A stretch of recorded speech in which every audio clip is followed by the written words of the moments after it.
അപ്പോഴേ ഇന്നത്തെ സ്പെഷ്യൽ എന്താണെന്നറിയാമോ? ഇന്ന് മാർക്കറ്റിൽ പോയപ്പോൾ അല്പം മല്ലിയിലൊക്കെ ഞാൻ മേടിച്ചായിരുന്നു. അപ്പോൾ ഫ്രഷ് ഇലയോടുകൂടി അല്പം രസം ഉണ്ടാക്കി. അപ്പോൾ ഫ്രഷ് മല്ലിയിലയിട്ട് രസം ഉണ്ടാക്കുമ്പോൾ ഒരു സൂപ്പർ ടേസ്റ്റാണ് കേട്ടോ. ഞാൻ ഇടയ്ക്ക് അങ്ങനെ ഉണ്ടാക്കാറുണ്ട്. അപ്പോൾ രസമാണ് ഇന്നത്തെ ചാറ്.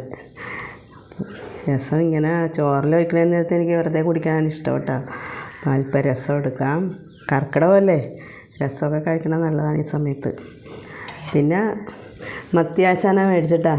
മത്തിയാശാന ഞാൻ ഇന്ന് ഫ്രൈ ചെയ്തത്. അപ്പോൾ നല്ല മുട്ടയുള്ള മത്തിയായിരുന്നു. അപ്പോൾ ഒരു മത്തി എടുക്കാം. പിന്നത്തെ സ്പെഷ്യൽ എന്ന് പറഞ്ഞാൽ അമരപ്പയറാണ്. ഈ സംഭവം എനിക്ക് വലിയ ഇഷ്ടമാണ് കേട്ടോ. അപ്പോൾ അല്പം അമരപ്പയറുണ്ടായിരുന്നു, കുറച്ചേ വാങ്ങിച്ചുള്ളൂ. ചെമ്മീനിട്ട് വളർത്തിയതാണ് കേട്ടോ. ചെമ്മീനിട്ട് മെഴുക്ക് പുരട്ടിയാണിത്. അപ്പോൾ ഇതിൽ ഞാൻ മുളക് പൊടിയൊന്നും ഉപയോഗിച്ചിട്ടില്ല കേട്ടോ. പച്ചക്കറികൾക്ക് മുളക് പൊടി ഉപയോഗിക്കൽ വളരെ കുറവാണ്. പച്ചമുളകാണ് എരിവിനെടുത്തേക്കണം, നല്ല ഉണ്ടമുളക് എരിവുള്ള. അപ്പോൾ അല്പം അമരപ്പയറെടുക്കാം. ഇതിൽ ഓരോ ചെമ്മീനുണ്ട് കേട്ടോ. ചെമ്മീനാശന്മാരായിട്ടാണ് ഞാൻ റെഡിയാക്കിയേക്കണത്. അപ്പോൾ അല്പം അമരപ്പയറെടുക്കാം. രസം ഒഴിച്ചുള്ള ചോറ് നോക്കട്ടെ ടേസ്റ്റ്.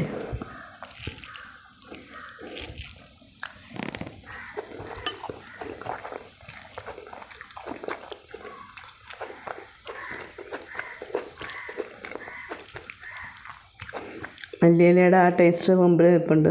ഫ്രഷ് മല്ലിയില ആയതുകൊണ്ട് രസം നല്ല ടേസ്റ്റാട്ടോ. പിന്നെ മത്തിയാണ്. മത്തിയിൽ ഞാനെടുത്ത മത്തിയിൽ മുട്ട ഉണ്ടെന്ന് നോക്കട്ടെ ആദ്യം, അല്ലെങ്കിൽ ഞാൻ വേറെ മത്തി എടുക്കും. മുട്ടയൊക്കെ ഉണ്ട്. മുട്ടയുള്ള മത്തിയാണ് എനിക്ക് കിട്ടിയേക്കുന്നത്. നന്നായിട്ട് മുരിഞ്ഞിട്ടുണ്ട്. അപ്പം അല്പം മത്തി എടുക്കാം. മത്തിക്ക് ഇത്തിരി കുരുമുളക് പൊടി അധികം ഇട്ടാണ് കേട്ടോ ഞാൻ റെഡിയാക്കിയത്. സൂപ്പർ ടേസ്റ്റാണ് കേട്ടോ മത്തി. പിന്നെ അമരപ്പയറാണ്.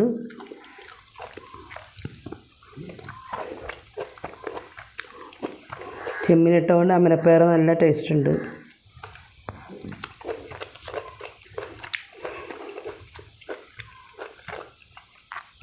അപ്പോൾ ഞങ്ങളുടെ ഇന്നത്തെ സ്പെഷ്യൽ ഇതാണ്.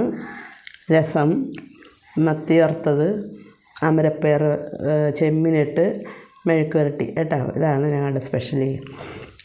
അപ്പോൾ നിങ്ങളൊക്കെ കഴിച്ചോ? എല്ലാവർക്കും ബായ്.